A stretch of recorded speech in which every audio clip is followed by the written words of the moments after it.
changes to the agenda. Jim's got something. Yeah, I'd like to, at the very beginning, go into a very brief executive session under 1 VSA 313(1)F, which is confidential attorney-client communications made for the purpose of providing professional legal services to the body. Second. All those in favor? Aye. Aye. So I guess we're going to Yeah, executive session. we're going into a 3-minute executive session. And I will excuse myself. Yeah, thank you, Katie.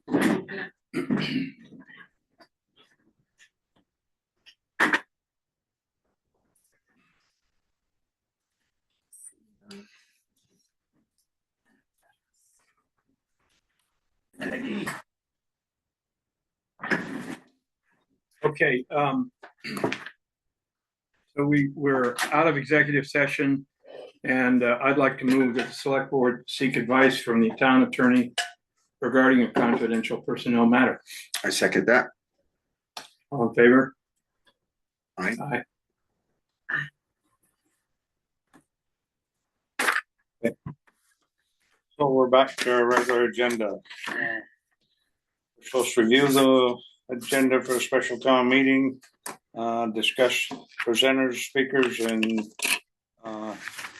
presentations. I guess first one on the list is presenters.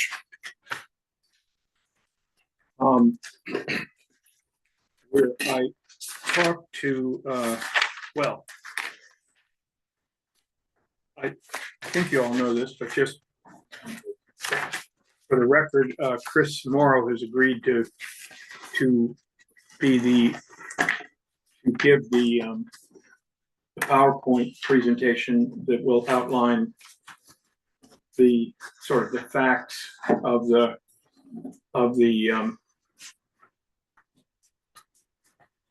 grant, of the project, you know, what the rules of the game are. That's gonna have a layout of the project as of the proposed project, like or just big picture. I think that's TBD. Okay. But Do we know who's doing the PowerPoint? Wayne has done a draft of the PowerPoint, and I think we're going to fill that in as when we have it. You know, I think the main and I did some. I thought we were going to, you know, to the extent we're concentrating on questions, which I today, I was trying to categorize those, but you know, there's a certain set of facts around what the town is committing itself to if it accepts the grant, and a bunch of rules that govern our you know, what we do and what we can't do, and you know, what freedoms we have and what freedoms we don't have. And the three things. So there's that. And just by the way, the last meeting I had with Alyssa Sabeto, she said that American Rivers, apparently there is a major donor of theirs who has committed to donate the funds to remove 2 dams in the Northeast, and is very interested but hasn't committed yet to making up the $670,000 shortfall Really? for this grant. It is, I don't know whether that's how much of a long shot that is. Okay. But I think the town has to be prepared. I mean, at some point, if we find out that this guy is, or girl, I don't know, willing to pony up, then we don't have to worry about where we're committing for $670,000. What was the name of that? It's American Rivers. Thank you. It's a nonprofit that supports cleaning up rivers, Love it. you know, removing dams when it's appropriate, but they're a national organization, and you would say, oh yeah, well, they're working on the Mississippi, right? No, they're not, because that is just too big a bite. Right. They're concentrating on places where they can make a difference. And another thing that I just listed is there are possible overruns beyond the $367,000, $3.67 million. Sorry. Oh, and then the dam, the bridge, and then Right. who are the people who are going to speak? And so Chris is going to outline the facts that everybody can agree on in as neutral as possible a way, and then other people who are either voters in the town or who have been specifically empowered to speak, which would include Alyssa Sabeto. There's somebody from Stone Engineering, maybe one or two, who are available, and we've got to figure out if we want them to say something or if we want them to just be available to field questions if they come up. Jeff, we're counting on you to present sort of the WCA case for the dam. And flood resiliency as well. I guess she's kind of speaking to both. Yeah. And the as to the bridge, I'm not exactly sure who the players are. I have some things to say about the bridge, and I'm sure there are a bunch of other people who might too. But to me, that's a little bit of a TBD. Okay. Yeah. But then, when all that's done, hopefully we will have set out this. The sides will be clear. Do we accept the grant or do we not accept the grant, or what the reasons are? Then we can, and to the best of our ability, we'll have had presenters that will address the questions that we're aware of, and then at that point, Wayne will open it up to a Q&A from the group. At some point, is it, and maybe it's not, maybe it's in individual speakers, but should we have some type of an FAQ printed, like maybe a slide when we do the slide thing? And I might be getting into too much detail here, but so that has the FAQs that we know people are going to ask, the things that that we have been asked, and the things that are that are not. So yeah, that might not be in the factual part, but right, that's what I'm trying to figure out. Yeah, maybe we I think like it would, sorry, but you think it would be like the PowerPoint, and then after the PowerPoint was done, this is what we've come with as the most like reasonable frequently asked questions, Right. as Yeah. the next slide come up before. I think it would be great. That's my thought. But Yeah. And I've got Sorry to jump in. I just did want to say I think that's a great idea, and I had that on my list to draft an FAQ, and so I can definitely take notes tonight too if any questions that you all want noted that on would there. be great. That would be great. And it could go in many directions. I mean, we don't want it to go sideways. So I just think build up that list. right, and just into the mechanics.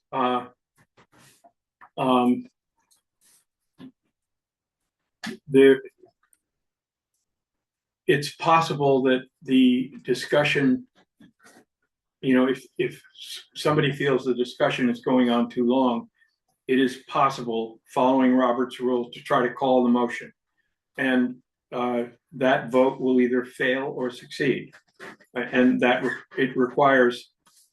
I'm not exactly. I should look at this. I think he said. Pardon? Yeah, Two-thirds of the vote. I think he said 2/3. Yeah, two-thirds to call the motion. And if that vote fails, then you just keep debating, and at some point we'll vote on it. And then when it comes time to vote, he is and there's a process for this. Somebody has to move, and we need 4 or 5, 7. 7, thank you. Other people to second it or approve of it, to go to Australian ballot, so that it's a secret ballot thing, and so, you know, that's all, you know, unless anybody has any deep-seated objections to that, that's sort of the way it's, you know, broadly gonna go. I got a few questions. At last spring's meeting, I asked several questions, and to date, none of them have been answered. And you guys expect to sell this, not answering the goddamn questions. Number one, I asked if they knew if the material above the dam was hazardous material. No answer. Mhm. Number two, whether it's hazardous or not, where is this material going to be trucked? From what I understand, there's a law in the state that says if it's hazardous, it can't be trucked out of the state of, or out of the town of Boston. Number three, have you got landowners' agreements in writing now? And that's the people that are adjacent to the river. Yes. That's on my list too. Like, what does that look like? I don't know what that looks like. Yeah. Well, I'm asking. Number three, you've had all summer long to get a price on replacing the bridge. Nobody's come up with a price. The price is going to be astronomical based on prices of other bridges being replaced in the area, and you're going to do a lot of bank reformation down through here. Just what I know about that is,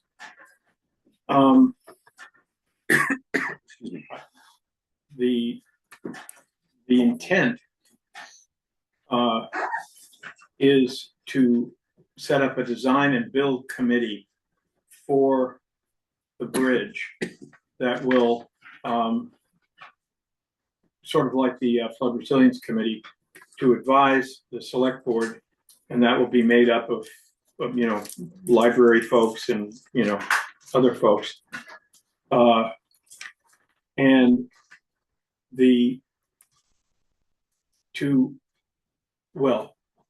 and that committee will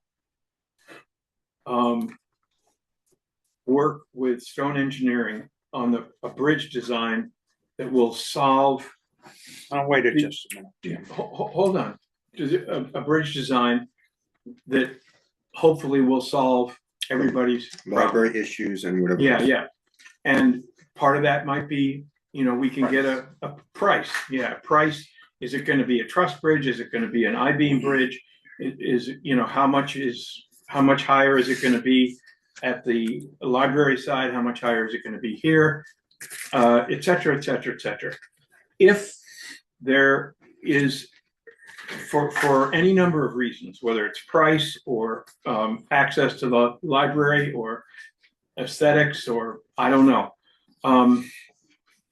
if that bridge design doesn't work, then we can go back to the grantor in this case, and say, hey, listen, we can't solve the bridge problem. But we've spent this money on the design, and I think that money would be, I mean, who knows what it'll be, but you know, I think it ought to be between 50 and 100,000. That would be a lot of design work on a bridge. Because we've got all the hydraulic modeling, you know, set. And the grantor has said that they would almost certainly, but not, I mean, there's nothing 100% in this world. Right. That would be a reimbursable expense under the grant. So for me, that gives me a lot of comfort. So you're saying if we couldn't come up with an acceptable Design, either design based modification, on we aesthetics, could say we're not doing it. we're not doing We it, decided not to do the bridge, and now they'll hopefully and cover. that's it. But they will cover that cost. You're already behind the 8 ball, because when we applied for the grant, you said there would be no town money involved. So here we are asking for almost $700,000. Wait a minute. That's one misleading statement. Number two, I do believe that now that town money's involved in this engineering has to be put out for bid. You just can't hire anybody you want because the price is over $10,000 and town money is involved in it. So this whole engineering thing has to be put out to bid. And some, from what I've Well, seen so we- far, they haven't impressed me. And number two, this sounds like you're looking for an open checkbook because this money that you're getting, the 3.7, is not nearly enough to do the whole project. And I've heard rumors have come out of committees that they already know it's not enough money.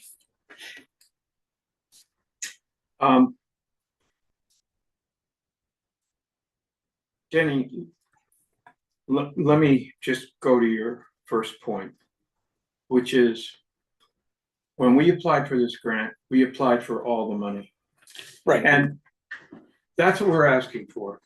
And I just want to be absolutely clear that my fondest dream is that we got the grant fully funded.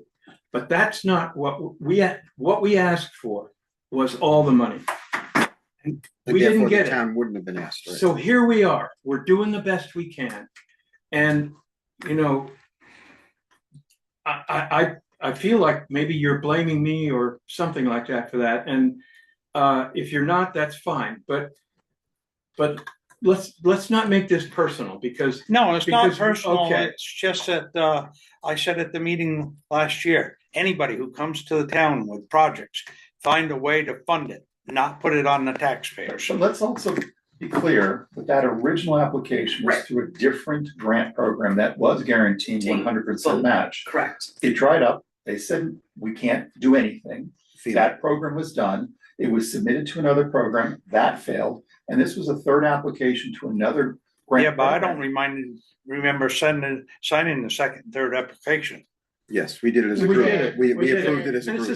it's the same application. This was the state, right. Yeah. Now it was to the state as opposed to FEMA, right? Yeah, well, So it we're- came out of that. we were applying for HUD funds that are managed by the state rather than FEMA funds that are managed by the state. Exactly. Right. And, Two different groups. you know, and There's only so much money to go around, folks, in taxes.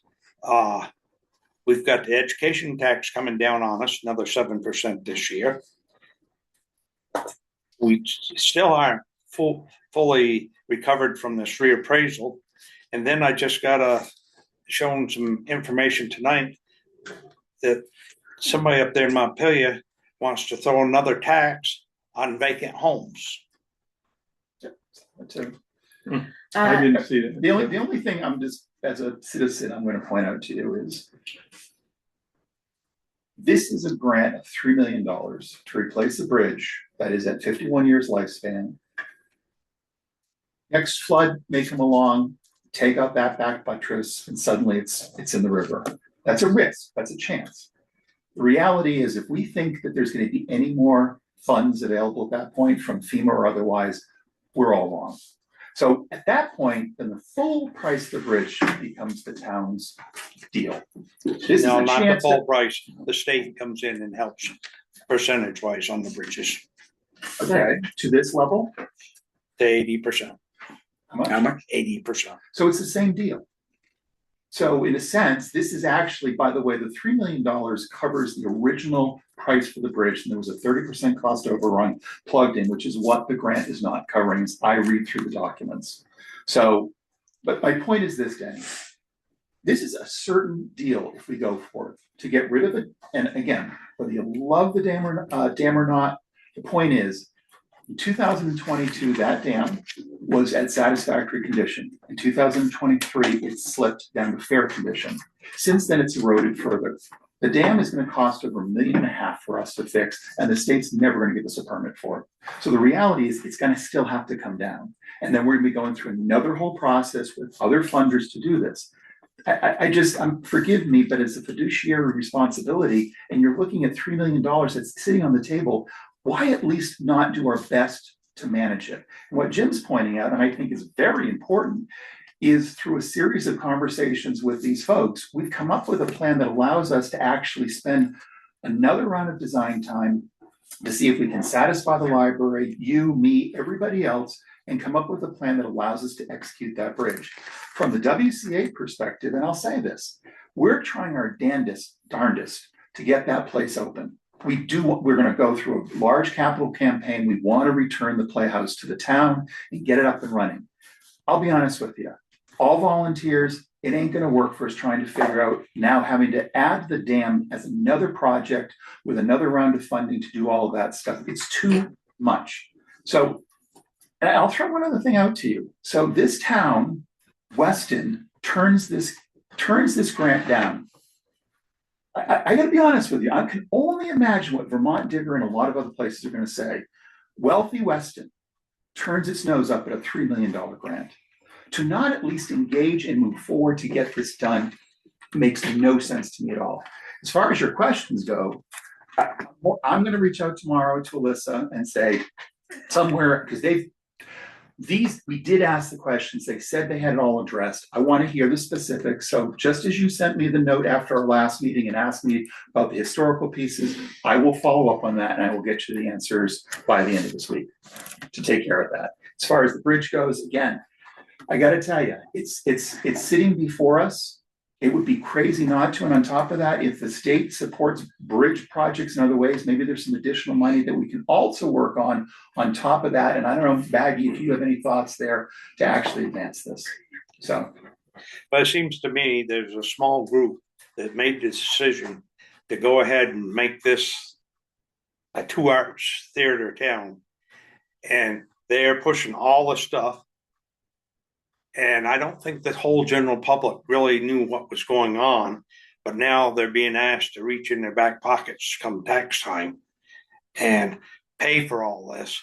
Pay for it. Well, hold on, pay for a 2 theater. Are you saying that the taxes are going to support No, a but 2 theater town? they said that the dam needs to be removed and bridge needs to be fixed so they can open up the Playhouse. And here you go, putting public money into private. I have a question. Going back to the sediment and the removal of the hazardous toxic waste that we are assuming is up there, because it hasn't been tested. How much would it cost for us as a town to have to take responsibility for that? I mean, we don't. If the dam fails. If the dam fails, it would then be on us. No, it wouldn't. Mother Nature put that sediment in the river. The dam just stopped it temporarily. If it breaches it, it just continues on downstream. If the dam hadn't been there, that sediment would all end. I'll tell you But what. the dam is owned by the Hold on, WCA. hold on. Sorry. Point of order here. Yes. Jeff's going to ask those questions and get some good answers. So, Thank you. you know, a bunch of amateurs sitting around here arguing about it is it's lovely, Point taken. but let's right, get we'll move the on. answers. So just to respond to the 2 theater piece, I mean, just so you know, outside of the park, Cold Spring, that we did put in a request for the town of the 7,000, the same for last year. We're not asking for a dime for the WCA. We intend to raise all of our own monies to actually turn that into a performing arts and educational center. That is separate. We were specifically not asking for money to do that. As far as the dam goes, to be honest with you, Denny, what the WCA owns is the dam. A 20, 30-foot piece that goes out, comes back by 5 feet and goes back this way. Everything else is on other landowners, as well as the town itself. So when you're talking about the WCA is asking for money, the dam removal is $200,000. The balance of those funds are to restore the river to its natural per the requirements of the state of Vermont to do that properly.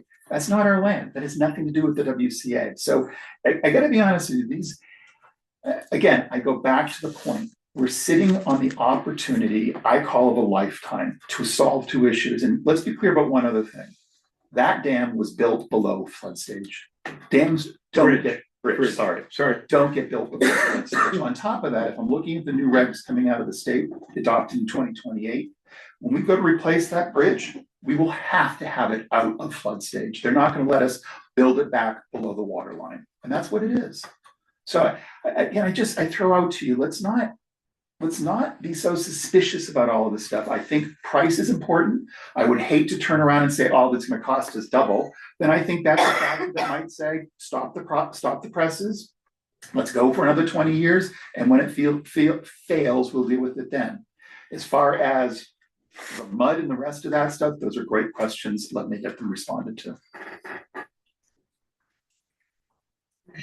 I guess it's because I've lived here all my life.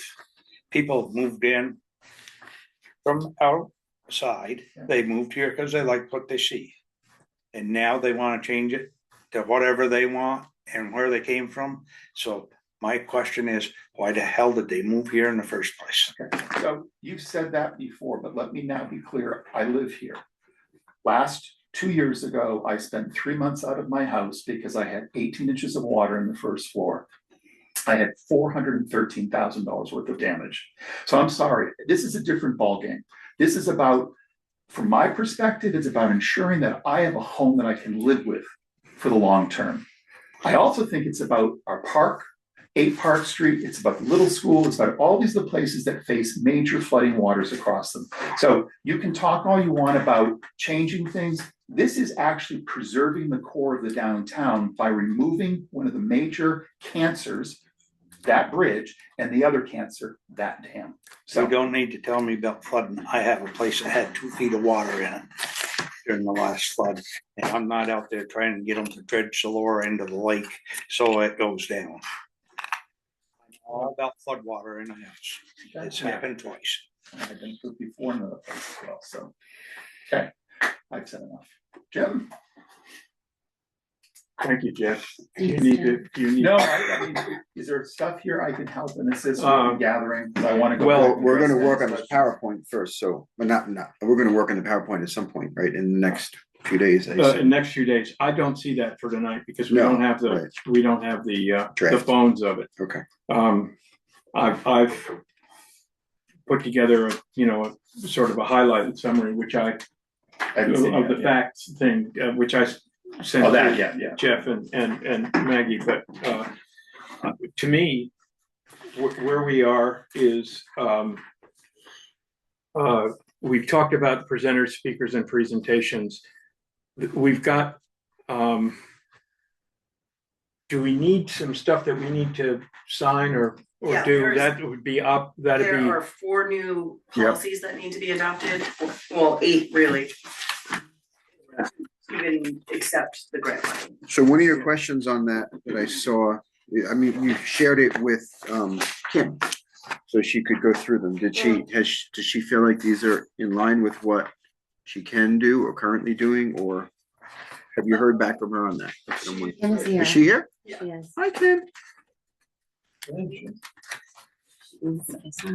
She's there.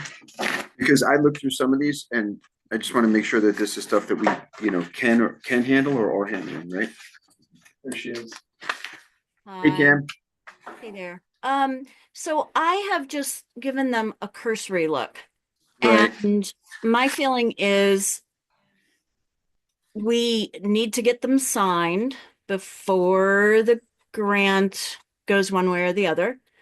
I'm comfortable with them as they are, and then we learn what we like or don't like.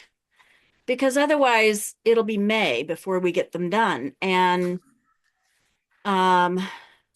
it's a lot of work. I'd rather Yeah. try living with them and saying, oh gosh, that doesn't work. We don't think about it that way. But we may not know until we've actually tried to work through them. Okay, there was just some reporting on here that I wasn't sure that you were currently doing, and I didn't know if it was going to be really adding a lot more to what you're currently doing, like, monthly versus actual. You're probably doing this already. Well, I have had not such a great time with that in the past year or two. And I'm going to make some realignment and give Anne some more of the basically data entry so that I can actually get to that other stuff that's just not being done. So, we do balance things monthly and so I'm comfortable with that. A lot of it does need to be done. And on a silly side, the one thing we don't do is give people a numbered receipt, because otherwise you have to be in the computer doing things live, and that's really cumbersome. We always offer a receipt, and I think we'll find a way of doing things with a manual number that changes daily, and that'll be an option. And I'll talk with the auditor in March when he comes and make sure that that's okay with him. It's just, that was just one little sticky point, that we just don't do numbered receipts. We do them, just not numbered, so. Okay, Thanks. I want to make sure you were comfortable with what this was asking of us, of you, of the group. right. And help me understand this. If the town on February 14th votes to accept this grant, we have to do this. Correct, Absolutely. Yeah. right.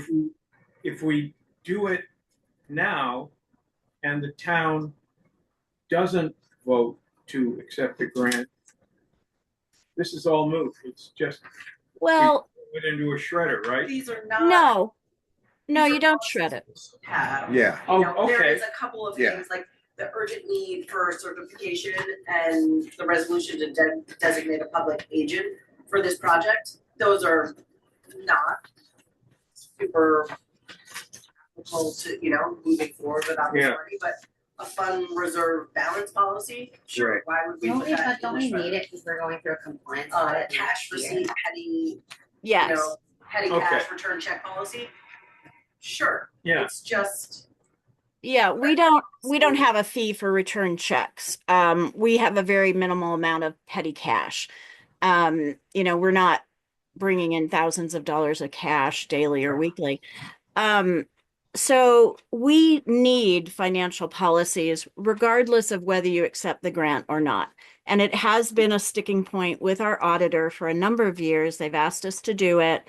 And in my mind, this gets it done. And then we can, at our leisure, which I don't really mean more years, then we can refine them. But at least, Right. at least this gets something in place to make the requirements met.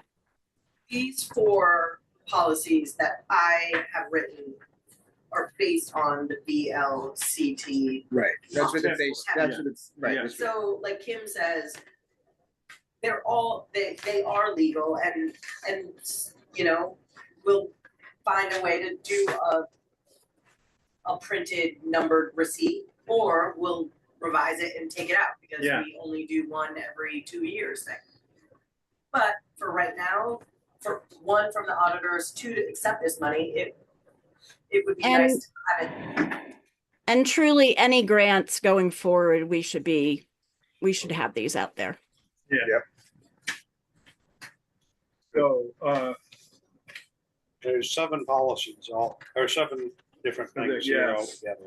So Oh, there Johnny are. wrote the four that, Yeah, I wrote the ones that look like. yeah, that are, And there's Everybody- any more? Huh? There's 7 total? I have 4. no, there's 1, these 2, these right 3, there. 4, 5, 6, 7. So there's so a rest. is there any appetite if I move to sign all 7 so that we can move on, understanding that? There's your appetite. Nice. I'm proud of you. I move we sign all 7. I second.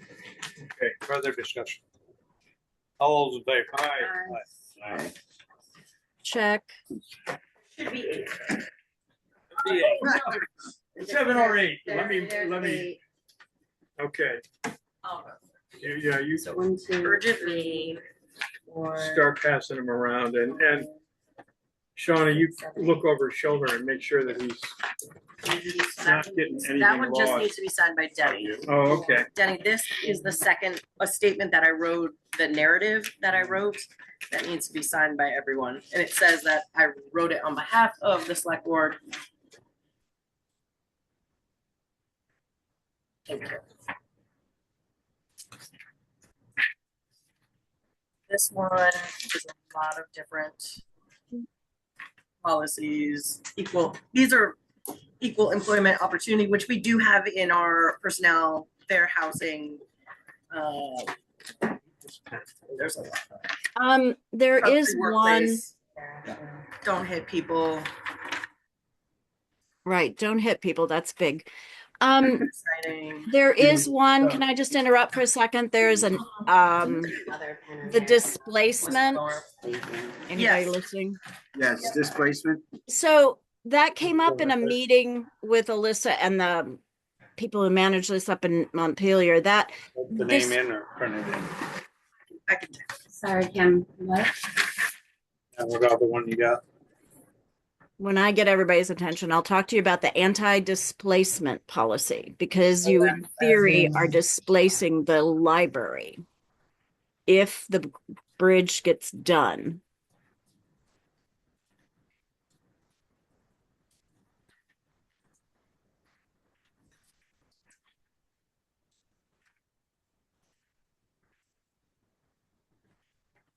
These are the ones that I wrote that was model of it.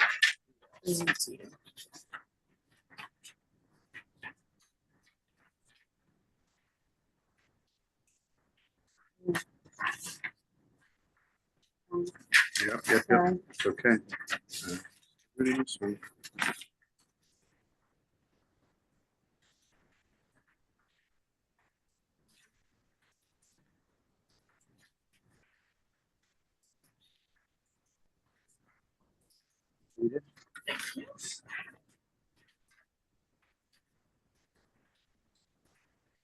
Which is about to talk about this way up there.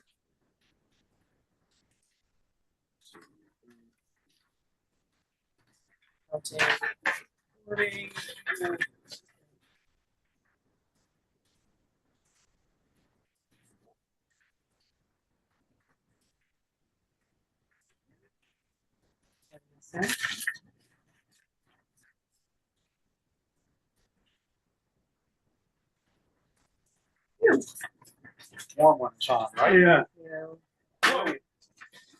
Marathon right now.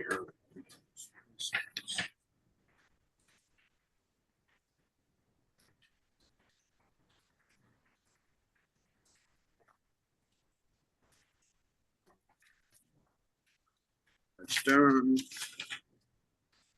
What is this? This one I know.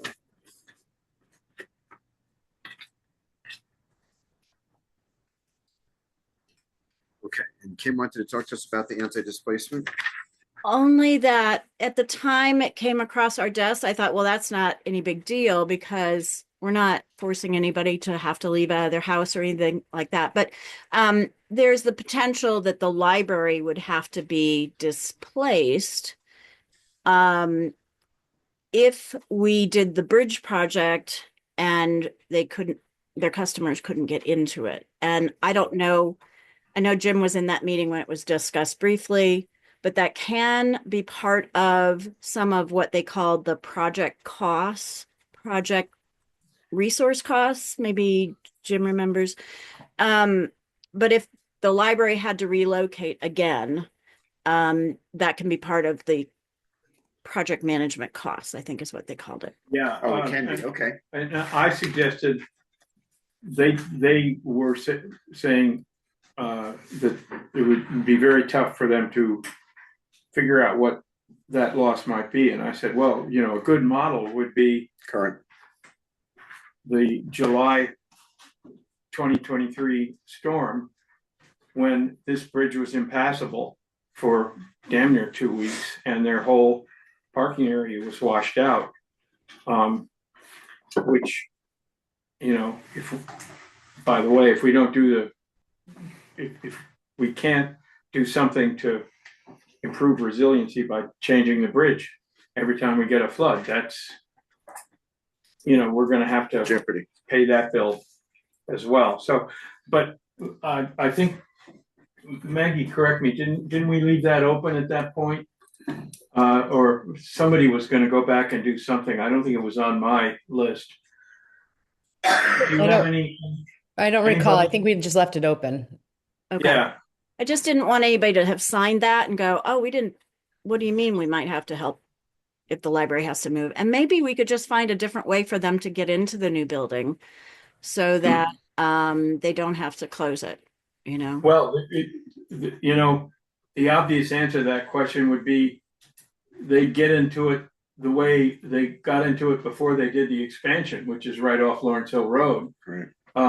And they would park on the street, the way they did before they, That, or you could put, if the landowners would cooperate and something that. was, put a temporary driveway in from next door. by the make a- Wilder thing, yeah. Right, make so, a- Is that an area you could expose? Yeah. Or right, explore. Yeah.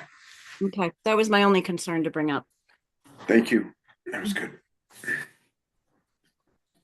All right, so let's see.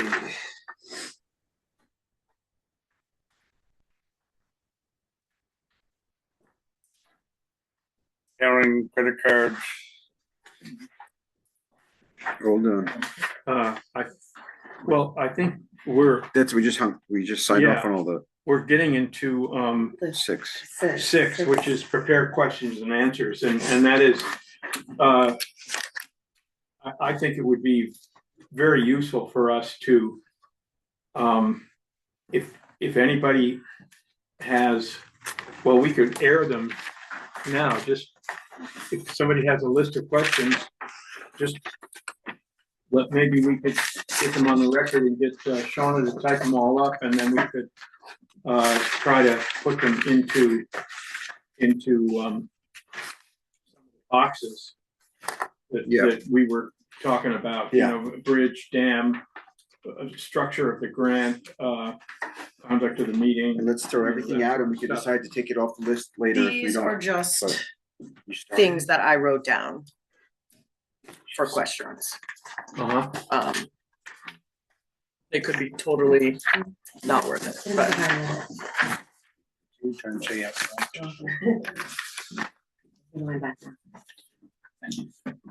it's a start. Yeah. There's a, I love the first one. It wasn't even on my list. Nicely done. right there, Good call.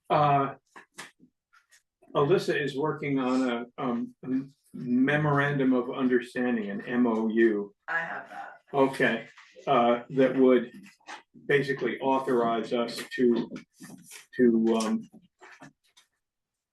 and I'm not even sure what the language, the language would satisfy the grant, and, the select board would, administrate the dam removal process, presumably with, hand in hand with the WCA, blah, Right, blah, yeah. blah, yeah.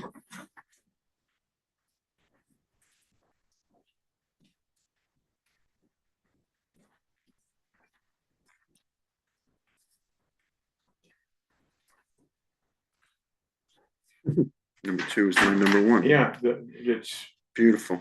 2 is really important. Two is my number one, because. this is Donna, do you where- have these, does anyone have these electronically that they could shoot me by email? Oh, probably. Yes. Yeah, soon as will- Shauna Shauna steps just went back. out of the room. She'll be right back. Sorry, Maggie. Okay. wasn't No thinking. problem, thank you.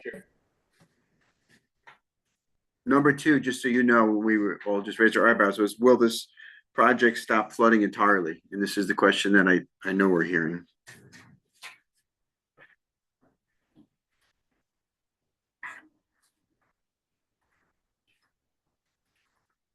I actually think the answer to that needs to be a little bit more in depth.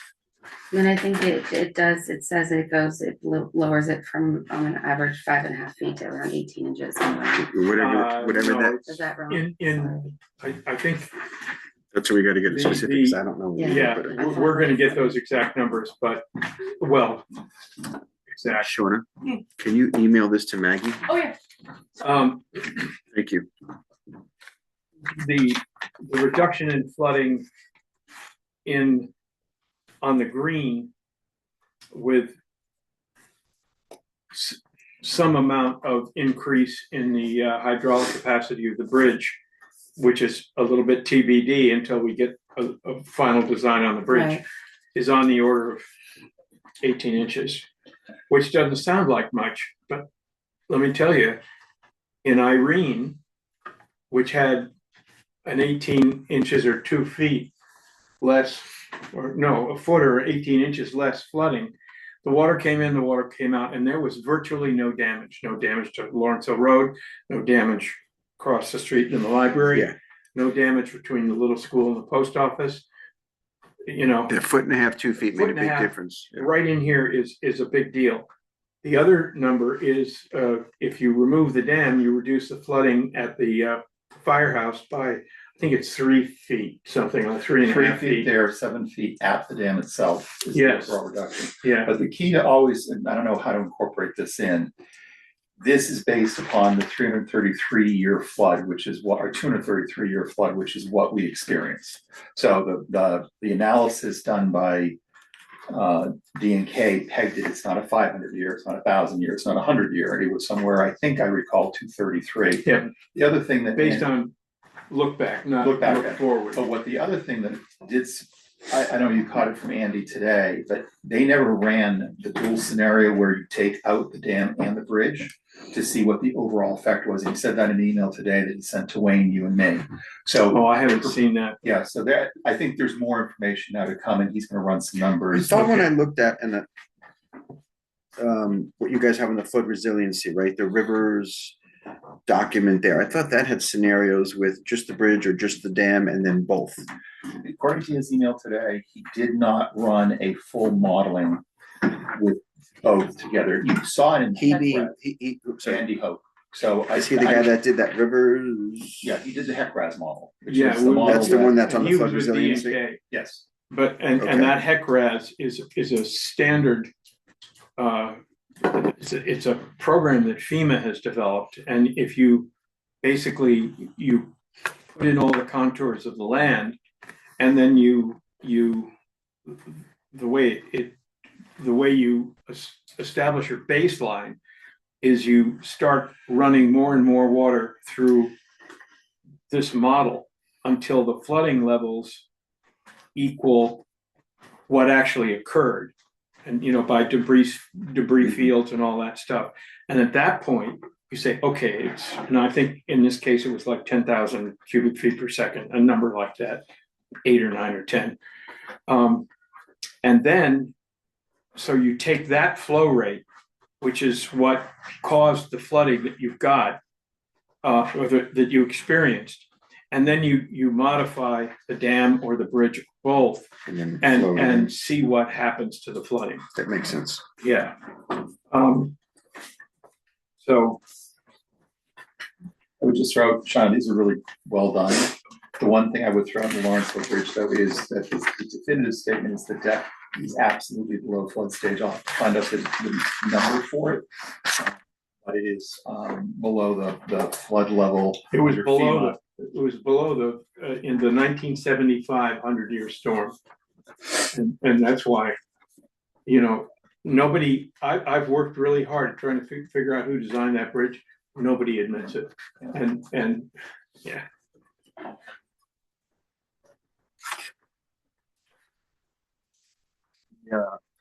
Outfit, Lindenville, Vermont, that built it, I'll be able to tell you who designed it. Do you know who that is? Their bridge, can't be too many bridge outfits in Lindenville, Vermont. Is it Lindenville? Yes, LIN? I should remember their name. I worked for them on the bridge. Lindenville, Vermont. Number 6 is excellent.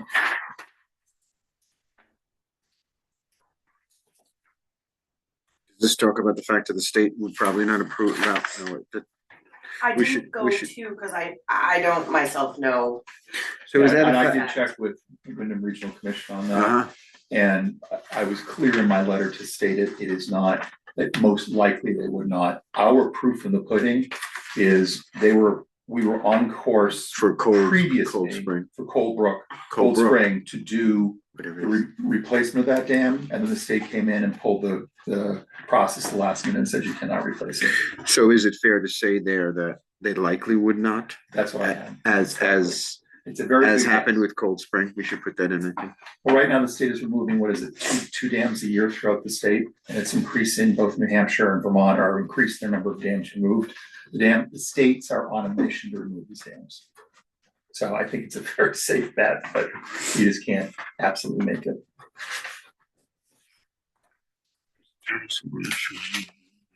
What are we? On 7? Just if you remove a dam, you have no liability for a dam. No, it's gone. It's gone. Yeah. And there's no ownership because there's nothing to own. Technically, it's still on that little strip of property sticking into the river. But That's, don't you run the mill though? and something- That's done through a But that- sluice. Oh, okay. That's part of the, That's part of the project. Part of the Yeah, project, is and- securing that building yeah, and, Yeah. and securing, a water source for the fire for department. the dry hydrant. For the dry Dry hydrant, hydrant. this dry hydrant, the dry hydrant up by, Yeah. By the mill yard mill, and, yeah. and, having water to feed the sluice so they can, do their Saturday afternoon stuff. Cool. And the, volunteer fire department can get water. Number 9, we have the image that was produced. I had it sent to me the other day. Yep. it's that we can beautiful. include. Yeah, it's Yeah. nice. That's the one that was on that same Rivers Yeah. project thing, right? Yeah, it's like open.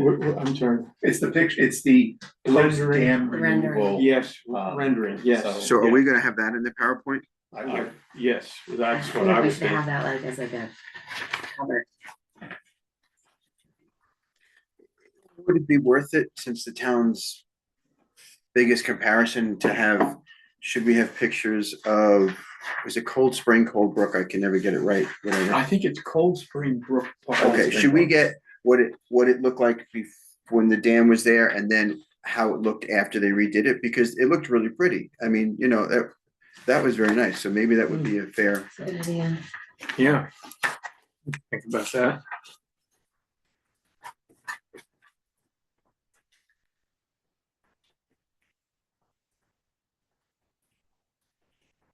In fact, if I'm not mistaken, they're actually on the sign. That's Yeah, up there. They Those probably are. images. Yep, so that means Mark has them, I can get them. Oh, really? Cool. Yeah. That's right, Mark did that sign, right? Holding up, by the way, isn't it? Surprising. I know, it looks great.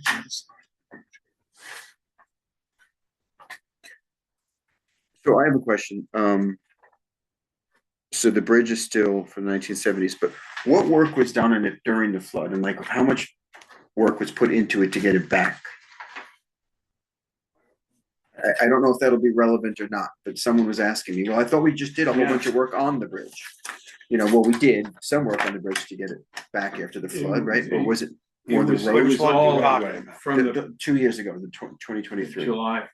They just took and scraped the blacktop off and put gravel in, built it back up, then we blacktopped it again. Okay, so it was more the road than the actual bridge. Yeah, the Yeah. bridge itself Okay. was fine. Okay, that's what I got it. Thank you. But that was, what, 120,000, something like that, the whole repair job. Something like that. I Yeah. don't know.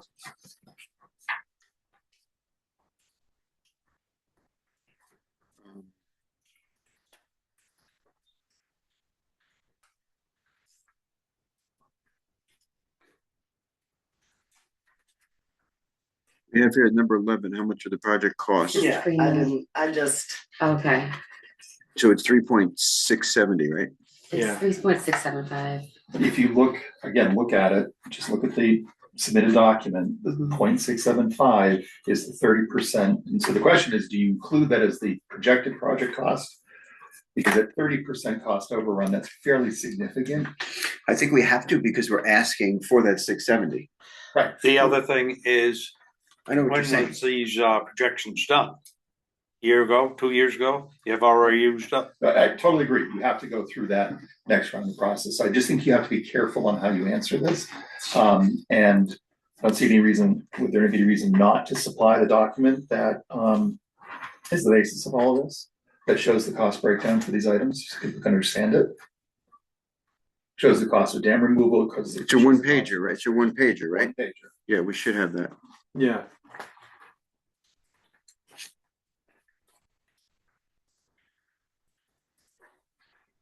But also, I mean, it goes into, I guess, 11 and 12 kind of like run into each other, but is it also, I know we were talking about I think it's gonna cost more money than even the 30% increase on what it might cost. So we're talking about going to a bank and getting more funding. I mean, and having that as an option to present. Well, the question of what to do if the whole project costs more than the 3.67 million, Right. that's a real question. Right. Well- In order to, unless the town is willing to commit the $670,000, we don't get the grant. Right. Period. That's just, it's just the rules of the game. And then the next question is if the cost is over 3.67, then what do we do? And it seems to me that is going to be part of the design build. Because, the dam, it seems like a little bit more certain, assuming we don't run into hazardous waste things, and we're going to answer those questions. But at that point, we may decide if it's going to be that expensive, there are two routes to go. One is to suck it up and pay, and the other is to say, sorry, we've spent $50,000 to $100,000 on the design We're walking away. stuff, and this is going to be way too expensive, and we can walk away. Right. Kim has got something to say. Yeah. So I think part of what they said on Monday's meeting was that when you find out what the costs are, then you sit down and you do value. Okay, it left me. Value engineering. Thank you. Value engineering. And you say, okay, are there things that we can adapt to reduce the overall costs so that we can stay within our budget? And so that's, I think, a given on anything. When you're building a house or whether you're building a bridge or taking a dam down, you're going to come into things that are like pie in the sky, and some have to be much more realistic. But that was what they talked about doing as a way for cost containment. The other thing is, I did talk to the guy up at the Vermont Bond Bank, and that just sounded like I wish we'd talked to him sooner, only because you can't go into this and say, okay, we've got this much money, we're going to commit to it, we're going to, not trying to start an argument here, but we're going to pay for it out of pocket, the 600,000 and go forward. Well, what he told me was that you can't say you're going to pay it out of pocket and then find out, oh, we can't really do that. Let's go get a bond. All right. You can't get a bond to pay yourself back. And so if you were going to pursue either bank loans or bonds or whatever, you have to do that before you accept the grant. And there was also discussion about potentially asking for an extension only if certain things weren't able to be determined by that date of March 16th. Anyway, got nothing else. That's important. And you need a good bond lawyer, I found out too. He wasn't aware of our attorney, and there are in the state certain attorneys who just deal with bonds. So it's a thing. You can do it in a special meeting, a town meeting. They go out for bonds twice a year, November and March, I think is what it was. Anyway, bye. I'm done.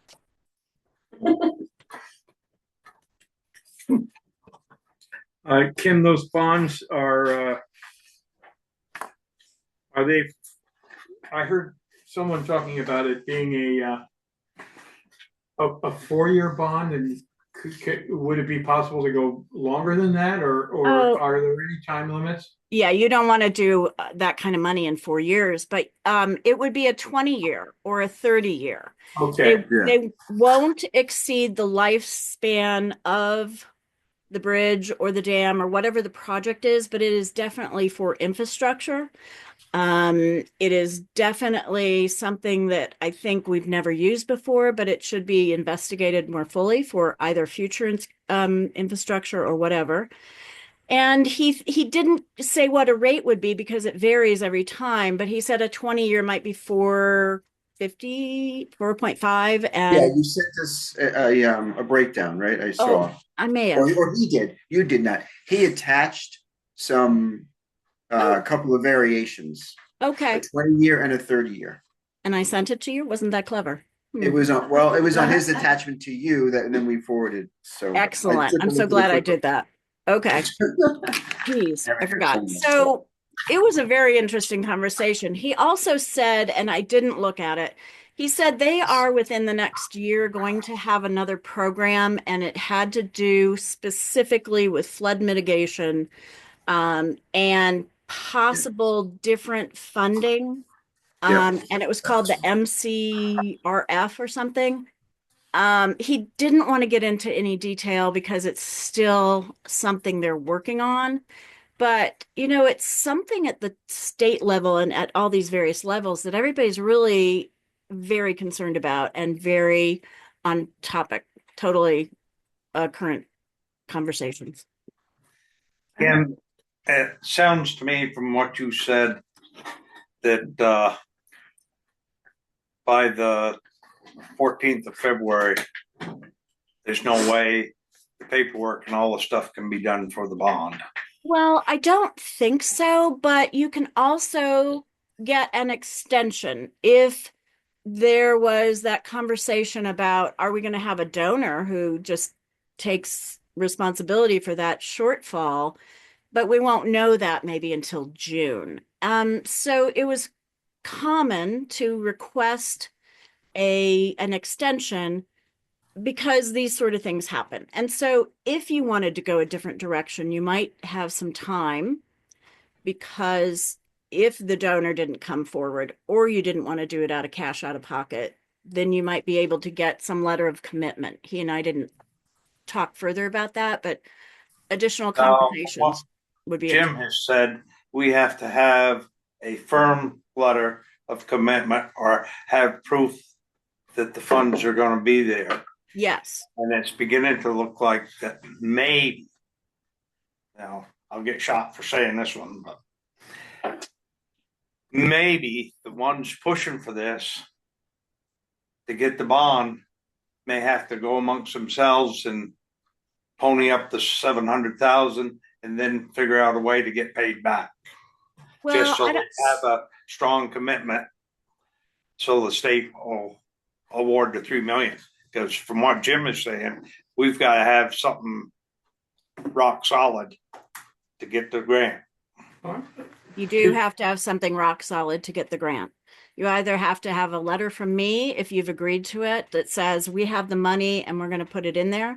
Or if we believe that, or if Alyssa Sabeto has been told that the donor is very secure in going forward, but you want to wait until you have it in writing, then you can ask for an extension to the signature date for the acceptance. That's all I'm saying. And I'm the only one who's been talking about the bonds. I found it interesting just because we always pay out of pocket for most things, and it might be an avenue for other expansion.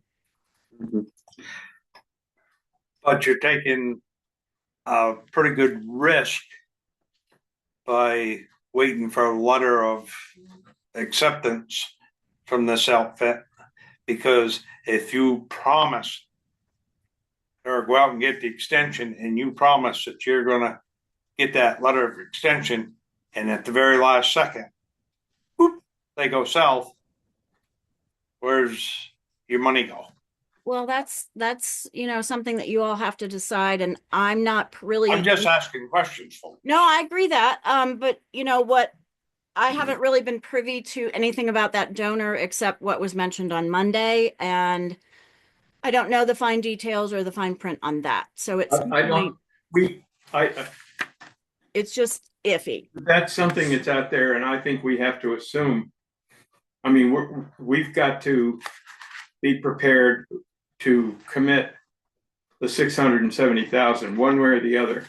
And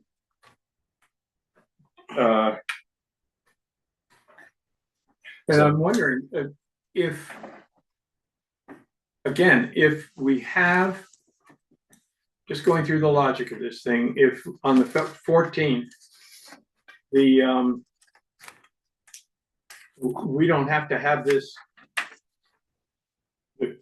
If the 14th, the town votes to that we pursue this grant, that we accept it, then we have at least another month We have to March 16th. till March 16th to either get the bond or agree to commit some of our reserve funds We're getting an extension. or get an extension. So, it's not like we have to. But didn't your warning state that it was gonna come out? I thought there was a Yes. specific statement about where those monies would come from.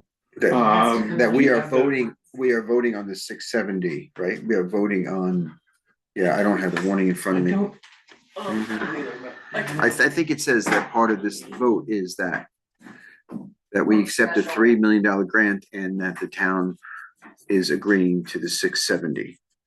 right, but then how we come up with it, whether it's a bond or. Correct, that or- doesn't have to be That discovered at the doesn't have, moment, that's TBD. but people have We to understand it's coming out of the But funds. there Oh, is- yeah, the town is, if you agree, if you want to pursue this grant, the Right. town is going to have to come up with $670,000. Right, That is for sure. right, yeah, And- unless we and get that lucky if- donor, which If we shouldn't even be talking about. we shouldn't even talk about it. I agree. It says with the grant of up to $3 million from the Vermont Agency of Commerce Community Development together with evidence of other resources of up to 670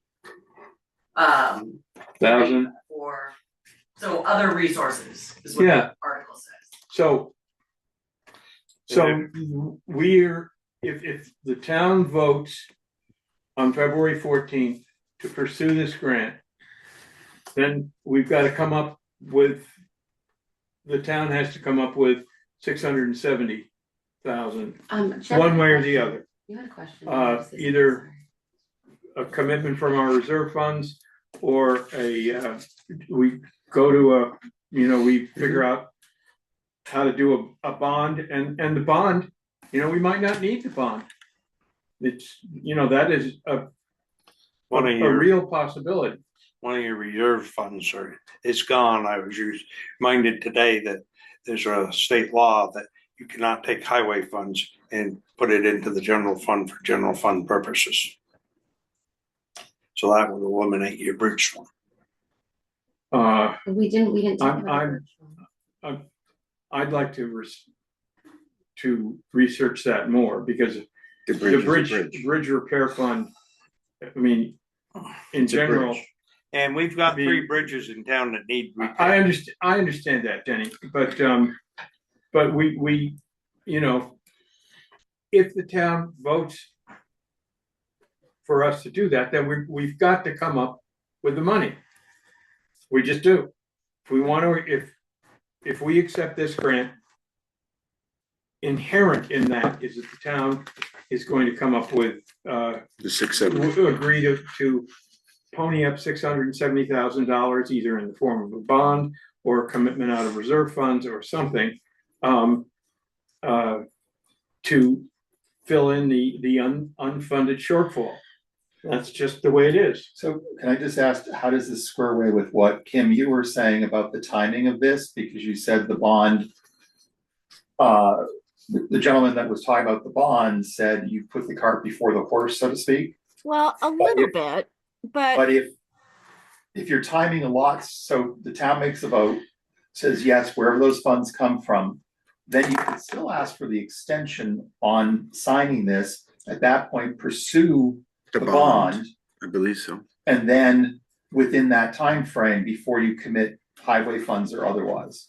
right, so you'll have options that you can pursue.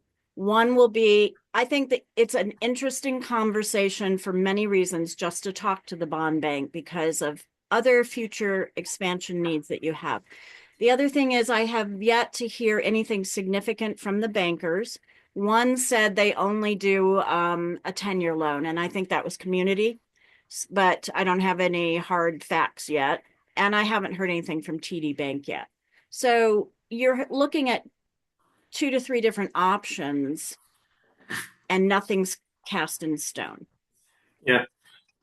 Kim, could you email me or text me the contact information and the name of the guy at the bond bank? Yeah, it was, I think it was Keith. Let me look through my, inbox. Hang on a second. I'll send it to you. I Great. found it very interesting. Yeah, So many I'll call him and reasons. see what the deal is, because if we get a commitment from them, it would have to be and if needed, because Right. if we don't need the money, we sure as hell shouldn't be putting a 20 or 30-year bond out there. Yeah. Well, I never have What's- That was his. Yeah, well, exactly. That's what Yep. So his name is Ken.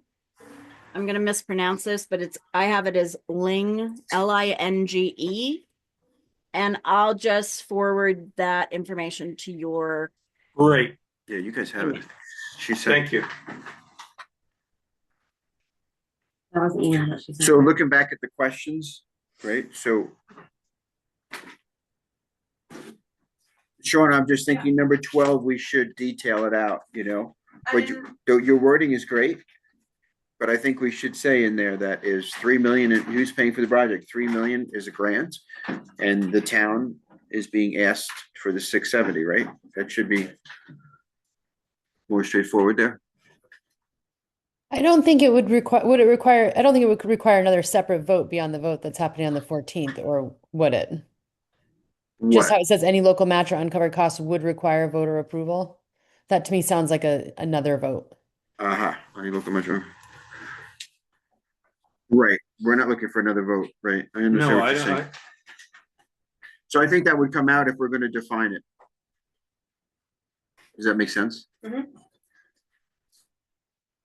And then will this raise local taxes? And question was given to me, so I think we should just say, if we do have that question, it should be. Taxpayers are being asked to pay the 670, right? What the town is being, right? The town is paying the 670, which is coming out of our town coffers, however, whatever wording. Yeah, we wanna no use. question. But on the other hand, Not doing it, we're avoiding future expenses. yes. So, I mean, that. And She's got it's number hard- 16 saying Yeah. that, yeah. Number 16 is great, and I think we could even flush that even further, but it's great. What happens if the town does nothing? Can we go back to 12? Yeah. Because who pays for the project, select board is including state and federal grant funding. It's actually HUD, it's not FEMA. Okay, that's what I Yes. just did it. Yep, that's right. So HUD funded. HUD, and the HUD is the money that this grant draws from, comes from HUD, but it's Vermont's money now. Okay. Let me work on, I can email everyone this and you can send it. yeah, Yeah, we can flush through it, yeah. Yeah. I think And Maggie 14, has- You've got the best knowledge on the HUD and the grant funding, so. Yeah, I can happy to collaborate on this. This was just things that popped into my mind and. These are great. It's These are great. excellent. it really is. so, I'll go through a list that I have here, and I think a lot of them, you already have them on here, which is great. What will it look like? So we're gonna have renderings, right? Environmental impacts downstream for removing the dam and bridge. This is questions that were given to me. Actually, that we can. It's do more that. the opposite, almost, isn't it? There's no, one of the things that was very clear in 3D and K is that there are no impacts downstream. It's all, each one affects the portion that it affects upstream. Okay. Oh, there was a statement, Jim, that you had added that there was some modest downstream implications, positive, beneficial. positive, yes, but it's more like rounding error. Yeah. Okay. And Well, it might come up. The story is that if you remove the dam, the water flow through the bridge, whether you remove it or not, but the water flow downstream, there's more water flow downstream early in the storm. And what that does is it stretches out the high flow time, but it reduces the peak flow. Right. And the peak flow is the thing that The most really gets dangerous, you. yeah. But it's not exactly round off error, but it's not a big deal. Yeah. But it certainly doesn't make it worse. That's important. Yeah.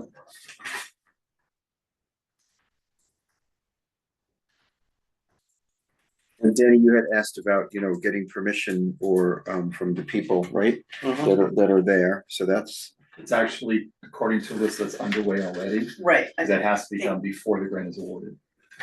so the people that live along that, Alyssa and Stone Engineering, I think, They're have doing the it. list of people and. Yeah. Alyssa They've was- already reached out. Yeah. okay. And then the other question I got around that, so, staging all this, and I know we're kind of jumping ahead, but it's gonna come up, it may come up. How is that going to access parking in the green? How is it gonna access parking in the no parking lot, all of that?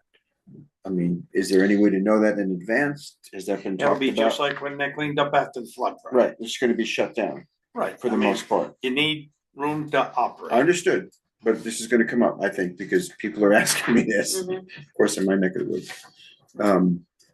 What else do we have here? Is there anything,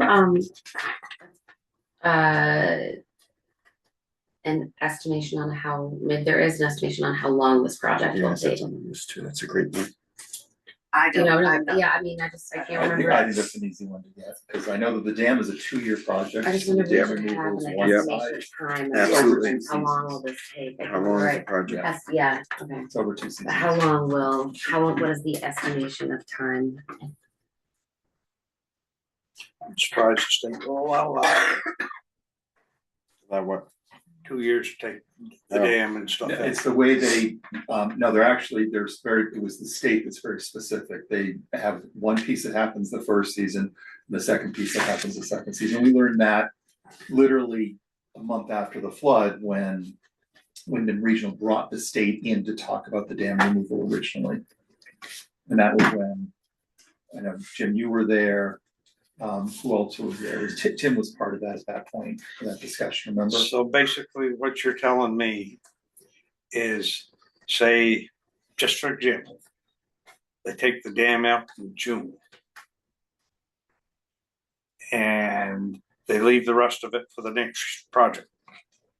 And then along comes a flood in August, September, and it flushes the riverbed downstream. I don't have an answer for you, so let me find that out. I'm assuming they have thought through all those pieces so that they're not It's flushing dangerous that to down. assume. Yeah, yeah. Anyways, that's a great question. I Well, think we should answer and that. part of what I have heard is that the timing on these is integrated, so that you would never remove the dam and then leave the silt there for, Right. Well, that's what they just said. Yeah. It's a 2-year project. The No, I dam- said it was 2 years. I didn't know which But- piece goes first. but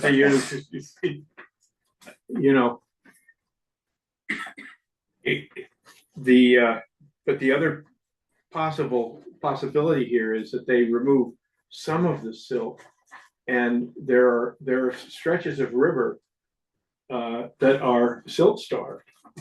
Who knew? And so, yeah, so letting some of the silt, removing the dam, before you remove the dam, you gotta get most of the, or as much silt out as you're gonna get. But it may not be all of it, because if the river downstream is silt starved, and that's part of the, working out the timing of this whole thing. I'll reach out to, because I'm guaranteeing that they have that schedule, so let's find what it is and that we have it, so.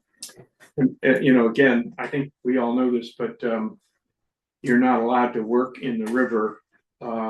Certain times. Yeah, I think it's June 15th through October 15th or something like that, are the times you're allowed to work in the river. Now, of course, the Army Corps of Engineers Yeah, did their own thing. did their own thing because they're their own people, but So speaking of them, right, there's a piece there where they're gonna have to come back and do something to the wall that they just installed, the Gabion wall, or is that is all part of the, other 70%? of this, the design build, analysis with stone, how much, what kind of a bridge are we gonna choose? How high is it gonna be? How high Right. is the roadbed gonna be? How are we gonna integrate it with the parking, in front of the library, et cetera? So it's based on the final bridge design and all that. Yeah, and the final bridge design will have a part of that, and,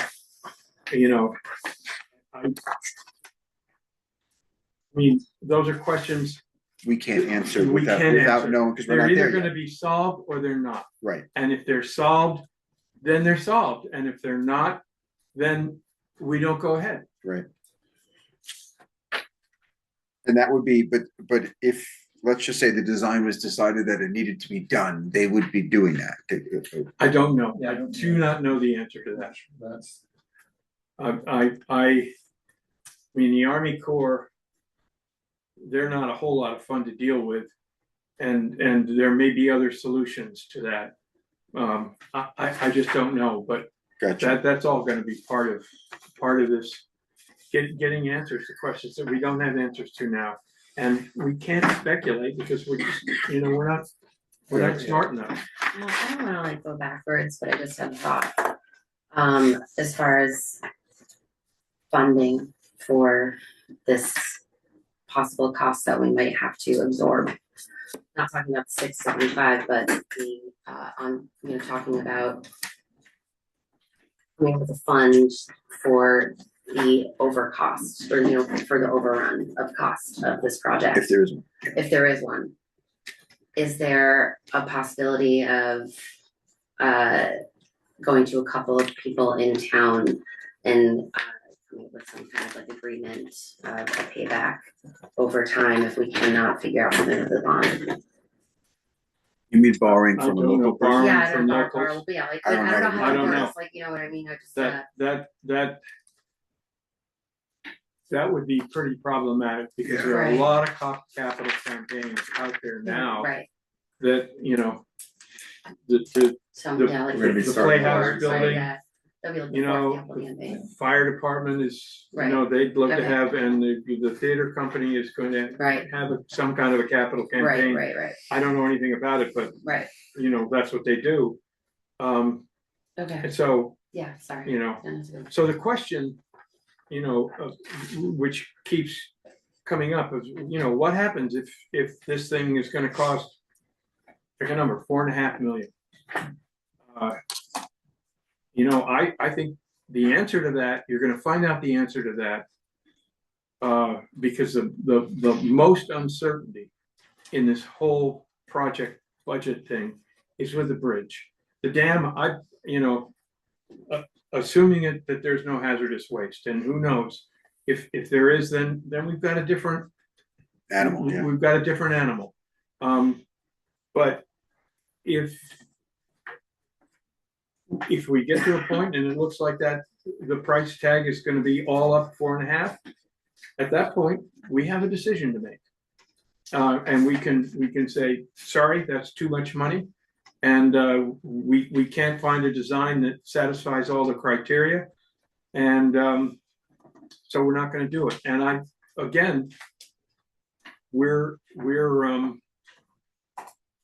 we've been encouraged that the cost of finding the answer to those questions, which is this design study, Right. would be covered by the grant.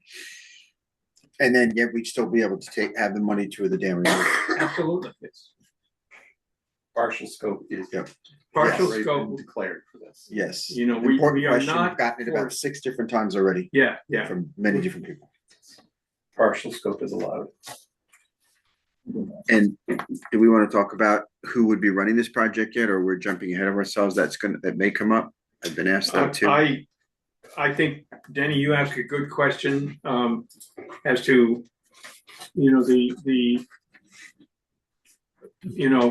would we have to put this out to a bid to another contractor. My own, I mean, call me crazy, but these guys have done a hell of a lot of work on this program, and they have a lot of institutional knowledge. All the hydraulic models are there and ready to go. But that's a question we should ask. We should answer. No, I'm Jim, just- this is Jim. Saying that it was This is pointed out to me Wayne, Yeah.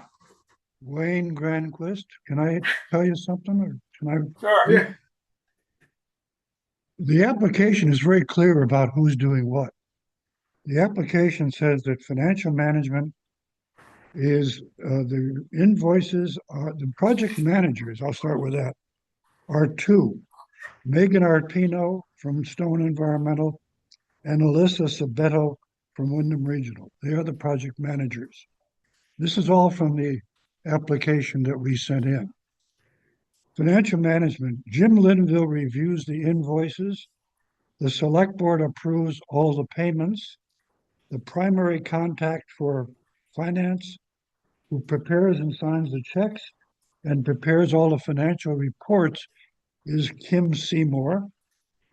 The compliance management, the RFQs and RFPs are prepared by Megan Arpino from Stone Environmental. The oversight of the bid process, the review of the bids, and the execution of contracts for construction is the responsibility of the entire select board. And the inspection of work prior to release of payments is Megan Arpino from Stone Environmental. And those are the players. I have a question for you, Wayne. The select board did not hire Stone Engineering. The group that was heading this hired them. Now we've got town public funds involved. And I believe there's a regulation that when we get to a certain amount, that it has to be, as long as town funds are put in there, we have to put it out for bid. And we did not hire Stone Engineering. So are we gonna get our butts in trouble if you just roll over and say continue on? Because somebody's liable to pick us up on that. Kim. I can't hear you. Yeah, I forgot that part. So at one point we had, I know, in the personnel purchasing policy that we would go out to bid unless the professional expertise or the knowledge was such that you chose a vendor specifically for those reasons. I'm not sure that got put back into the newest purchasing policy, but that had always been the intent. I think That is what gave you flexibility. I'm not pushing for it one way or the other, but that's what gave you a flexibility. If you said, I know this company can do XYZ and everybody else is a little shaky. So I'm just going to defer to that point and be done. It's a good point. Yeah, I think I don't know the answer, Denny, but I would refer back to the agreement that the town made with Wyndham Regional on April 1st, 2024, where Wyndham Regional was hired with that $50,000 grant to hire D&K and Maggie Foley, who was on the screen today. So I guess what Wyndham Regional has done is they added Stone Engineering. And Maggie, you may know that better than I do. Yeah, I think Stone Engineering's involvement is separate from that grant that you're referring to, Wayne, which is the Municipal Technical Assistance Grant. So that grant covered the D&K study that was overseen by the Flood Resilience Committee and the work of the Flood Resilience Committee with my time. Separately from that, Wyndham Regional was involved in the Rivers Project.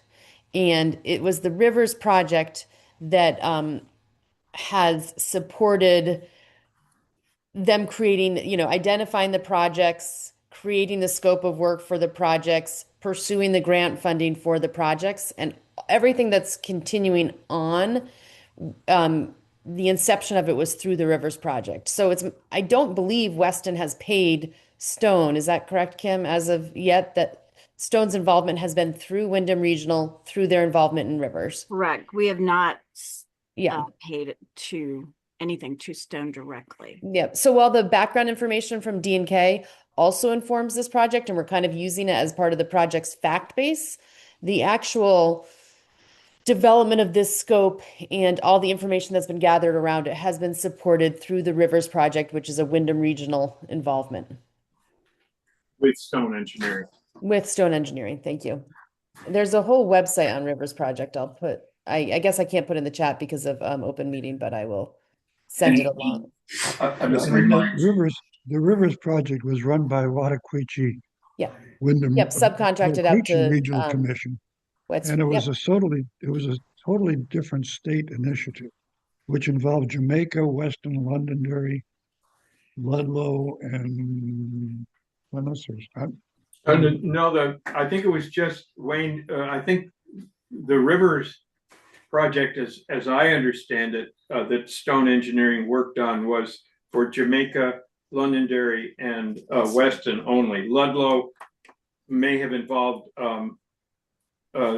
Stone Engineering as well, but that was a whole different watershed.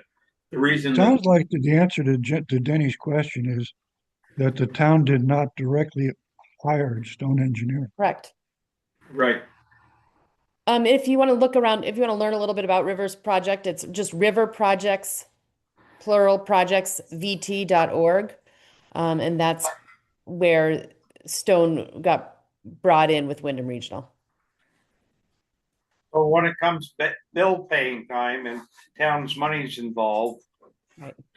Yep. I think we're moving from one phase to another, Denny. It's like the River Project was the planning phase, and that was on no financial obligation of Weston. And so now we're moving into the project implementation phase. And so you're right. There's like establishing new contracts for the next phase of the project. And I definitely think you want to make sure that you're following your policies in terms of contracting. I just want to point out, and I'm gonna have to take off, but what Kim was pointing out in the policy, Jim, when we met with Alyssa initially, your point to her was that, or we talked about the fact that since Stone had done all of the evaluation, to hire a new contractor would have been extensive relearning of all that activity. And therefore, as I heard Kim lay it out, that was the reason why you were recommending at that point that we could move forward with Stone so comfortably, because they were in fact the ones who had done all the 30% of the design phase up to that point. Right, and they're specified in the grant application. To Wayne's point, that the oversight is Wyndham Regional and Stone Engineering. I approve invoices, Kim pays them, and any RFQs or RFPs for subcontractors are managed by Megan Arpino at Stone Engineering. And that's if you accept the grant, that's what the money is for, is to hire Stone Engineering. But Denny raises a good technical point, and I think we have to get a good answer to it. Yeah, I just was pointing out that the reasoning behind going with Stone originally stated Alyssa was predicated on what Kim was pointing out in your policy. The expertise that's already there. Existed, and that's the reason why it made sense to go forward with Stone. So I just wanted to, I recall that whole discussion happening.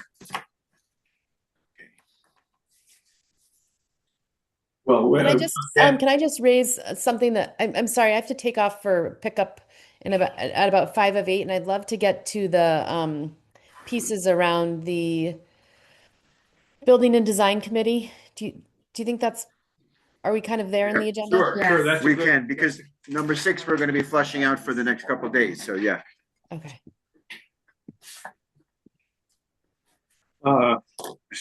Design and build committee we're engaging on this, right? I like the background. It's really good. Yeah, this is a really good question, and I'm thinking the select board ought to be represented, and I would volunteer for that. the library has to be represented, and that, you know, that would be someone whose last name is Granquist, and I think Debbie would be the as board chair would be a you know, good starting point. I think Jeff as a Butter. abutter and WCA. and the WCA. Jim, are you wanting to like assign representation right now, or do we want to like make sure that everyone's on board with the concept first? Well, I'm just a good question. You know, I think getting on board with the concept sort of broadly and outlining what the entities are that need to be represented without maybe naming names. But the only other person I can think of, or entity, well, the little school, and the ladies of the green. Can I ask a question, Jim? Yeah. Is this a municipal advisory committee? Well, it's a municipal committee that's doing advising, but it sounds like If it's going to be a municipal committee, there's a whole statutory process by which you create such a committee. Such as the flood resilience, was. Well, we sort of stumbled through that, frankly. But Okay, there is a process whereby you invite the public to announce whether they'd like to be on that committee or not. And you warn that committee process in public. And the other question I have is,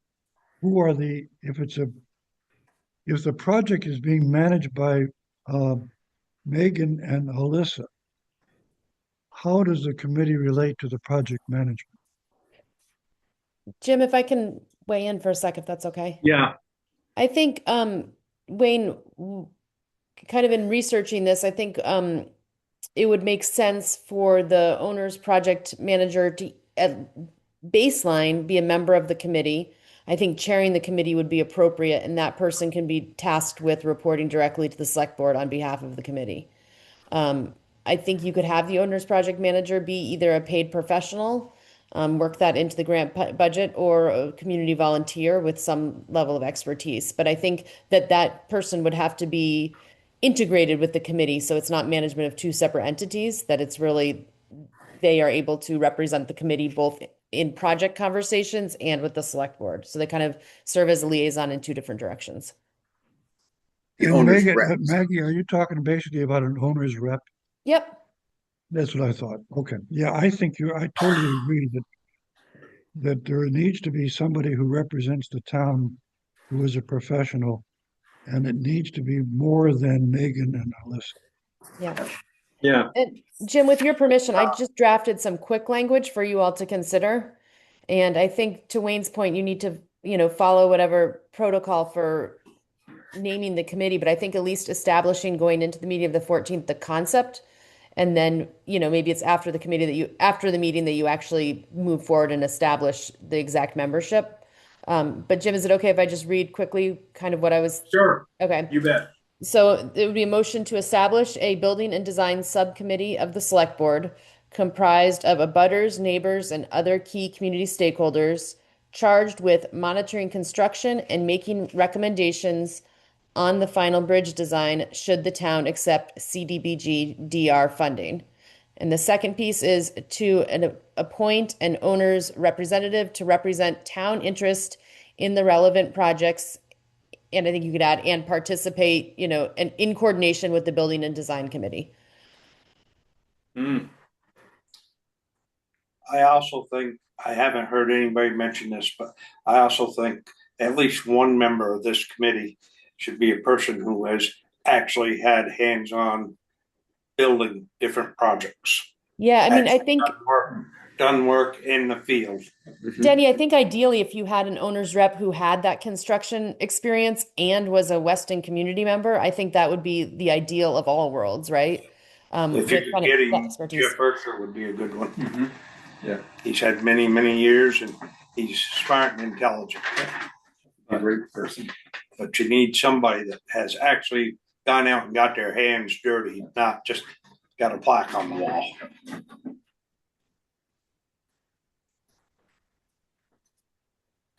So I think when we were talking about the agenda for the February 14th meeting, we heard from Wayne that we couldn't kind of do this as a friendly amendment, and it might be helpful to have that in place. And tell me if I'm saying this correctly, Wayne, but have a motion made and have the establishment of this committee, the idea of it solidified going into the February 14th meeting, so that there was assurance that local representation would happen in that way. Maggie, that's something that can be done tonight. Yeah. And it seems to me that what the select board is doing tonight is announcing its intention to form that committee in accordance with the provisions of the Vermont statutes. Yeah, I'd be glad to make a motion that that our intention is to form a building and design committee representing the various interests or constituencies. Well, wait, use Maggie's language. You don't have to draft it Okay. yourself. Maggie, hold us again. Would you like me to read it again, Jim? Sure. Yeah. Okay, so the motion would be to establish a building and design subcommittee of the select board comprised of abutters, neighbors, and other key community stakeholders charged with monitoring construction and making recommendations on final bridge design should the town accept CDBG DR funding, and to appoint an owner's representative to represent town interest in the relevant projects in coordination with the building and design committee. Yeah, I will, so moved. That's great, Maggie. A second. All those in favor? Aye. Okay, we got that part hammered out. Maggie, will you, you'll send me that language, I'll, right? yep, send that, yep. Yeah, I just sent her an email asking. okay, great. Thank you, Shauna. Shauna's on it. And the last thing is the agreement. The agreement between the WCA and the Yeah. select board. Yeah, So what do we know at this point? Alyssa sent something to you, Shauna, about an MOU with and I handed it to you, there should be 5. They're all right. oh, is it something we've already signed? No, that's the new one that they wanted. Her and Chris Kennedy.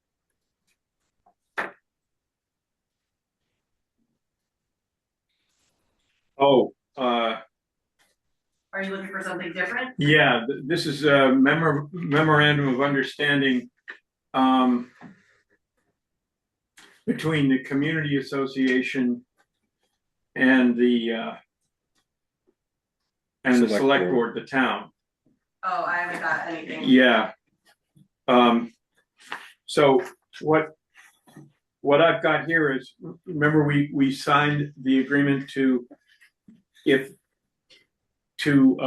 agree to pay for Alyssa if the town doesn't vote to accept this grant.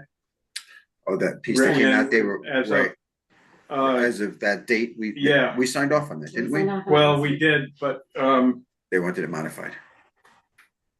yeah, so here it is. You wanted the they didn't like the editorial change, the add to the date. Okay, I mean, you don't have to read this. But this lays out that which commenced on December 12th, which is earlier than I can't remember even. yeah, when we had January something. Yeah. Yeah. And it's not to exceed 20,000, which sounds a little high to me, but here's the deal. If we don't sign this, Alyssa stops working. And She wanted to go for it anyways. Yeah, and you know,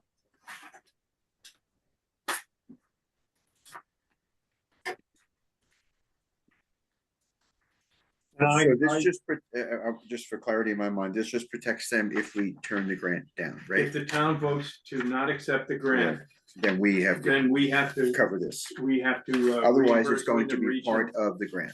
Yes. I already It all know. gets Okay. covered by the grant. Right, I If, understand. if not, so that's the, you know, the truth of it. Basically, Brian, anytime we get a grant, a certain percent of it is going to Wyndham Regional. Right, yeah. Yeah. Because they're the guys who Putting it together and making. put it together, I mean, you Have know, all the information. Yep. yeah. Yep, they have the expertise.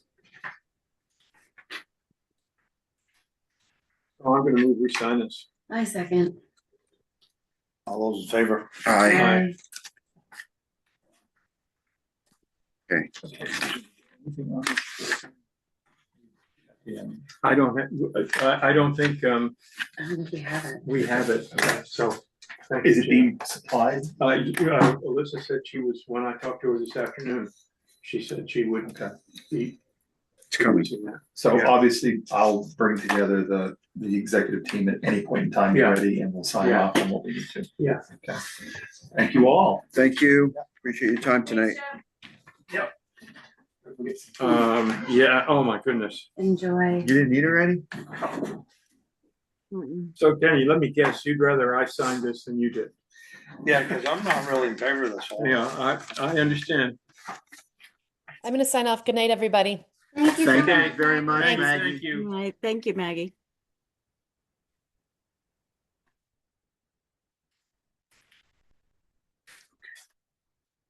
Do we need a copy?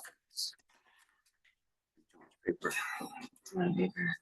I have piles and piles of paper in the I know, house. me too. I went to the My guest mom was room like, and I took the drawers of the guest room and I'm like, that's it, that's where they are. We don't really have too many guests.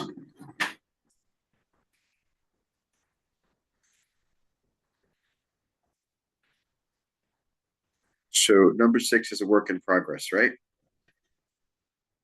Yes. she just sent us Yeah. the questions on our email. And do you want us just to, as a group, should we just add what we have to it and then we flush it all out? Does that make sense? Yeah.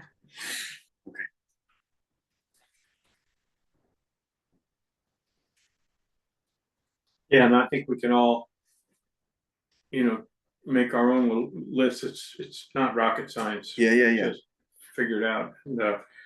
And then Just if we're if gonna we have, agree on if we agree on the entities, then we can figure out who's gonna approach who. First of all, who we want to approach in each one of those entities, and then who's gonna. I'm sorry, I approach just got lost. Entities. it. Well, You mean, the library, Ladies of the Green. oh, you're School. talking about these committees. Yes. I'm yes, sorry, yes. I was still on the FAQs, okay. Sorry. But sorry. yes, you're right, I Yeah. get it, right, yeah. Yeah, the who's are not as important as having it, Well, both are important, obviously, but we right, but gotta I have mean, all at the this moment in entities. time, Yeah. right.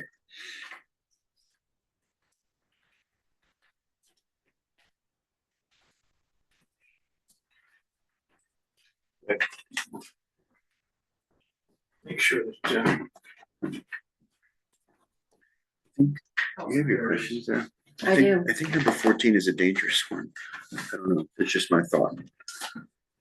Properties benefit from this project. I think that's almost saying that, I think everyone's going I think everyone benefits. from potentially, this. right, so I think that, The town will. I don't know how we feel about that, I think we need to look at that one.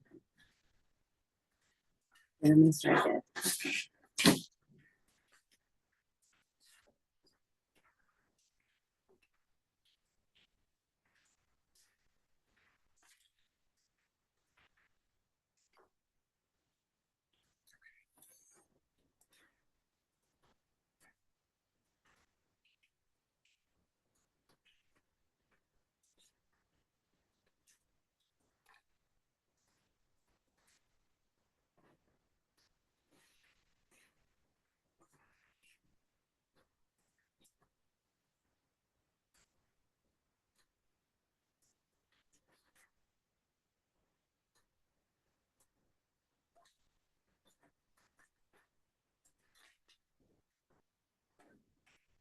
Where are we here?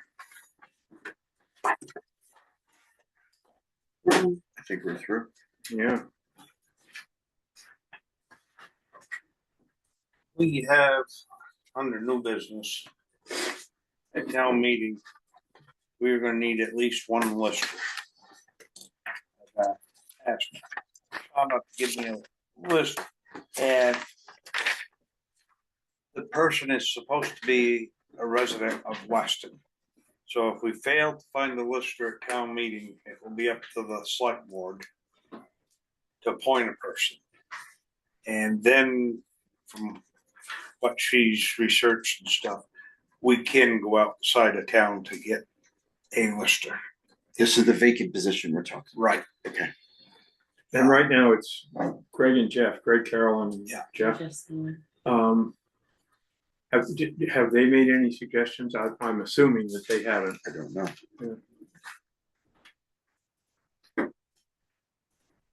Have Sean, have you reached out to Greg or Jeff about thoughts that they would have? I haven't, I can. Would you? Yep. That would be, I've asked 2 or 3 people that are residents.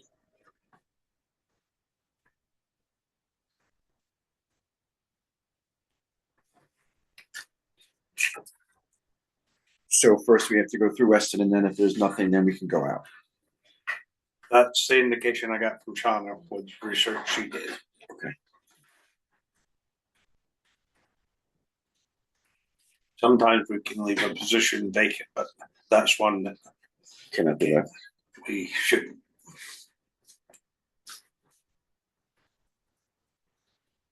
The rules are changing and we're gonna have to do some changing.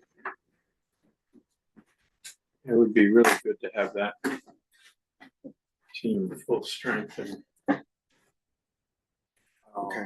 If you've, well, maybe I mentioned it already, but there's a lady up in legislature who's proposing a new separate tax on vacant houses. I just heard you say something this morning. I have not seen this. And what would be a vacant house? Well, like I own my camp over there on the lake. Would I'm that not- be, It's not a full-time resident. so Second homeowners, is that right? Yeah, it's second gonna hit all homeowners? the second homeowners. would be a vacant house? Wow. Yeah, So they would be doing like a non-homestead tax on top of a vacant house Yeah. tax. Man, Okay, man. that's brutal. yeah, it is. That doesn't sound right. I mean, I don't know why, I mean, They're already nailing them in the education tax. Right, yes. Yeah, I know. Extraordinary.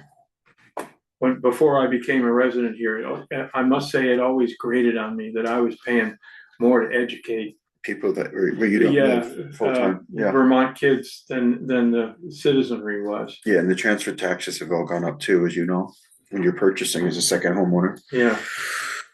And of course, I guess we will get a chance to review it, but you probably know all about it. That law they passed a couple of years ago, 181. It's land use planning, and the state is more or less twisting the arm of all the planning commissions to adopt it. And if you think about it real long term, it's disastrous for the state. I don't know what does it do? I'm not- They want to concentrate, they want a cluster house, all the building, future building and stuff. And like, say you own a big piece of land, you want to put your house out in the middle so you'll be away from, they really don't want that. They want you to put it right on the edge so you're close to things. Yeah, I don't know this. I have to look this up. Is it just 181, enable cluster housing, or it doesn't require it, does it? They're pushing the planning commissions to adopt it. I talked to a lady on. But what does it do? It doesn't require it. It's putting heavy restrictions on development. I talked to a lady on Ludlow Planning Commission and she said they're gonna adopt it. And then I talked to another, But we don't know what it does. I didn't You're not read the familiar whole with thing, it. Yeah, you're gonna have to research it, make your own decision. Mhm. But I did talk to one person who owns, used to own considerable amount of land, and they're dumping it. The land. Different parcels.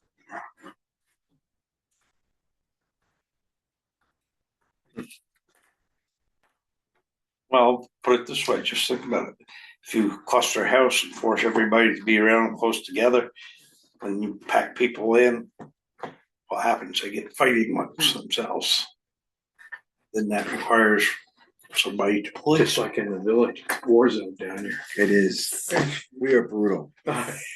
No, but you know. Yeah. Tight quarters. Brian's leading the charge. Yeah. So, yeah. I guess it's a law, but they're through Wyndham Regional and all them places, they're pushing it onto the towns, they're rewriting their town plan. Okay, so something to look into. I'll check it Yeah, out. for sure. And what other positions we got open that have to be elected? Well, we just have to figure out what we're gonna do at some point, which I know, with the planning, with the conservation commission.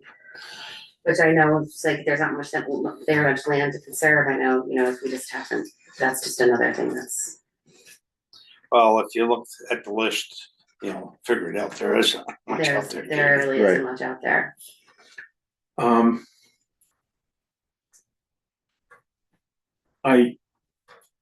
I've talked to Linda a couple of times, and I don't know whether she is going to re-up. So if anybody has any ideas about another select Oh, I board thought she was member. leaning towards doing that. Yeah, that's what I thought too, and maybe she is, I don't know, but she's out in Seattle right now. Won't be back till Sunday. And so before, it's Just start thinking about it. just start thinking about it.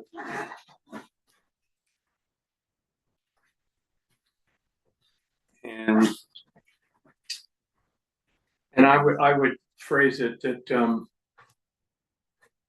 we might have a vacancy on the select board. Just Right. If anyone's interested. I'm hoping. I don't know whether you all agree with me, but I think she's terrific on I it. think she's terrific She'd too. be like the greatest loss. Yeah, I Makes know. me actually, Yeah, exactly. It sort of breaks my heart, but I don't know how but yeah. So I'm still full of hope that she might come around, but just in case, if we ought to make sure that we don't get caught flat-footed. Okay. I don't know. Yeah, But I think she'll make by next week after she's back, I'm pretty sure she'll have made up her mind one way or the other. But Yeah, Jim and I made it hard on 3 new people this year. Yeah. But I think we did pretty well considering the 3 new ones. I think you've done great. Yeah, too. yeah, I All right, well, gotta it's say, fingers crossed. I hope agree. that she chooses to stay, Yeah. boy, yeah, but I'll start thinking that. Well, it's nice to try and find people for these positions rather than take up time at town meeting. Yes. oh, yeah, and have people just come out of the woodwork, that's very dangerous. Without a plan Yeah, or intent. Yeah. and I have, are we recording? Yes. Yeah. We're in meeting. Well, I'm gonna wait for adjournment. I have no more to say. I guess we're adjourned then. Well, sorry. Hold on. Kim's I here. need somebody in the next day or so, as soon as I know how much it is, to come in and sign for the postage for the town reports. I'm right here. Actually, no, I'm lying. I'm not here after tomorrow. Call me. Okay, I'll call Jim. Thank you. Yeah, text me is best, as you know. Okay. Thank you very much. I'm gonna go eat dinner. Thank you, Yeah. Kim. Thank you, Kim. I did that before. Me too. I did too.